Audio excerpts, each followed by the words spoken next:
Work is finally set to begin on a long-awaited recreation trail across northern Vermont.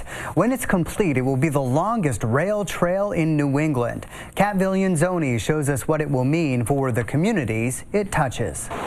It may not look like much now, a gaping hole where a trestle once stood, a tractor awaiting work. But Friday marked a new chapter for what was once a railroad across northern Vermont. There's a history around the country of abandoned railroads becoming rail trails, having a second life. New life in the form of a 93.2-mile, four-season recreational path from St. Johnsbury to Swanton, a project that has been stalled for more than a decade by finances and a lengthy permitting process.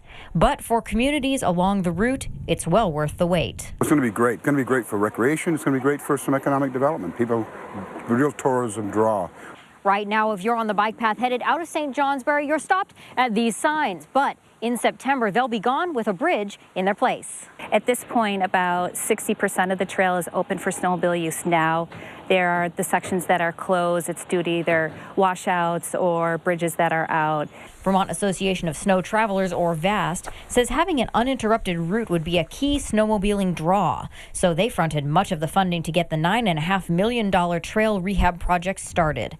The federal government will pay $5.2 million if project supporters can match 20%. So you'll go through forested canopies, beautiful green meadows. As you get into Danville, you'll have fantastic views of the White Mountains in New Hampshire. And then, of course, at the end here, you'll have the entire length of Joe's Pond and its features with wetlands and beaver ponds and so forth. This step from St. Johnsbury along to scenic Joe's Pond in West Danville is only the first section of the project, and some residents along the path have gotten involved, wanting to see new life on a now overgrown trail.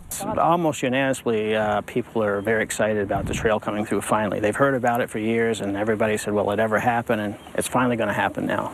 Because the rest of the project needs to be approved in sections, it could be another few years before the whole trail is complete. Viglienzoni, Channel 3 News, West Danville.